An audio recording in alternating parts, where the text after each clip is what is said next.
Малолетниците станаа се почеста мета на уцени со фотографии. Последниот случај со 16-годишно девојче од Липкова ја разбранува јавноста. Малолетничката подолго време била оценувана. Повеќе лица се заканувале дека ќе објават на социјалните мрежи нејзини експлицитни фотографии, доколку не им плати одредена сума на пари. Првичните информации говорат дека се работи за група од околу 20 на лица. Едно од нив е веќе уапсено. Истражните органи работат на откривање на сите членови на групата, која се живувала со девојчето. Полицијата обвинителството воздржани. Во интерес на истрагата не сме во можност да споделуваме повеќе детали, велат од основното јавно обвинителство.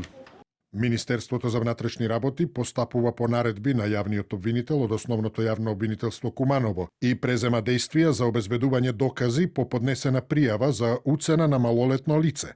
Во овој момент, во интерес на истрагата, но и со цел заштита на малолетното лице, обвинителството не е во можност да споделува детали во однос на действијата кои се преземаат. Социјалните служби, како и полицијата, се веќе вклучени во случајот, со цел да ја помогнат, но и да ја пружат неопходната помош на малолетничката.